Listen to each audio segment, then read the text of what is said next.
Kinokonsidera naman ngayon ng sinibak na PNP Staff Chief na si Director Getulio Napeñas ang pagpa-file ng non-duty status.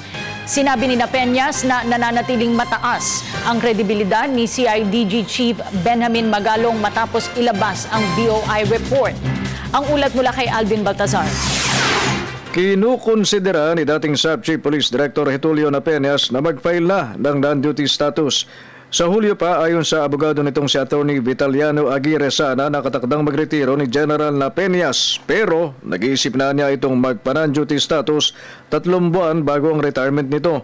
Katwiran na niya ng kanyang kliyente, wala na namang ginagawa ito bilang opisyal ng Philippine National Police, kaya't iniisip na nitong mag-file ng non-duty status sa buwan ng Abril.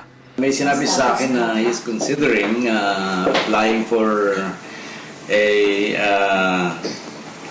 non-duty status, ang tawag ata doon, where you could parang opt to not to have any duty anymore, not to have any function anymore in the PNP 3 months before his actual retirement. At sa mahigit na 37 taong pagseserbisyo sa PNP ni Napeñas, inihayag ni Attorney Aguirre na hindi naman basta-basta nila isusuko ang benepisyong dapat na matanggap ng dating sub-chief. Punto ng kampo ni Napeñas, pinaghirapan ito ng general at dapat lang na ang binuno nitong pagseserbisyo sa napakahabang panahon ay masuklian ng kaukulang benepisyo na dapat niya lang na makuha. Sa kabilang dakoy, nananatili namang mataas anya ang pagtingin ni Napeñas kay BOI Chairman Police Director Benjamin Magalong kasunod ng naging findings ng Board of Inquiry patungkol sa Mamasapano Operation.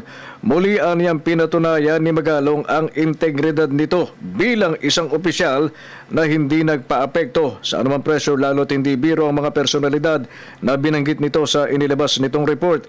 Dagdag ni Aguirre na hindi rin kailanman tinawagan ni Napeñas si Magalong na kanyang kaklase sa Philippine Military Academy. Mataas ang tingin niya kay General Magalong. Talagang, tsaka yan ay combat officer. Of the members ng BOI, yan talagang sinasabi niya na katulad ko rin yan na maraming field, ang tawag doon? Field assignment. Para sa Telebisyon ng Bayan, Alvin Baltazar.